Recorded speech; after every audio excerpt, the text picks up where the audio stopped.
বাবা কি বৃষ্টি পড়ছে। ঠাকুর ঠাকুর ঠাকুর, আরো জোরে বৃষ্টি আয়, আরো জোরে বৃষ্টি আয়, আর যেন আমার স্কুলেই না যেতে হয়। হ্যাঁ, আমার স্যারটাও যেন না আসে, তাহলে আর পরীক্ষাটা দিতে হবে না। এ দিদি দেখ কত জল জমেছে, পুরো সমুদ্র হয়ে গেছে।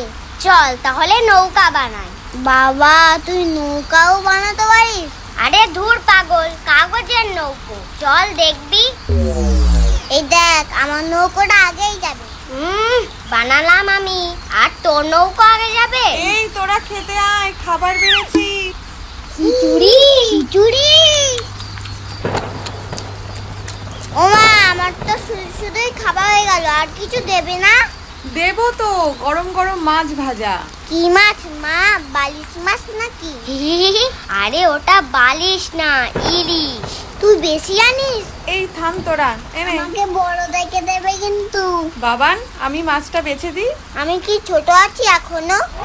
এ কি, রাস্তা পুকুর তো সবই সমান দেখছি। আরে ডুবে গেলাম গো, পড়ে গেলাম। আরে কে আছিস, একটু ধর রে বাবা, ধর। কে জানতো আজ আমাকে জলের তলা দিয়ে যেতে হবে। আগে জানলে একটা লাইফ জ্যাকেট কিনে রাখতাম। ওরে জল সর রে সর। এ দিদি দেখ ছাতাটা যেন চেনা চেনা লাগছে, কোথায় যেন দেখেছি। আমারও যেন তাই মনে হলো। এই এটা তো আমার স্যারের ছাতা। যাই শিগগির অঙ্ক বইটা নিয়ে গিয়ে বসি। যা বৃষ্টি হচ্ছে রে বাপরে বাপ, আসবো না করে চলেই এলাম। তারে আসারই বা কি দরকার ছিল? আপনি ওর কথা কিছু মনে করবেন না, আপনি ঘরে চলুন, জলের মধ্যে আর দাঁড়িয়ে থাকবেন না। আর বাবান চল, স্নানে যাবি, বৃষ্টি থেমে গেছে, স্কুলে যেতে হবে। এই বৃষ্টিটা আবার স্কুল, কোনো মানে হয়?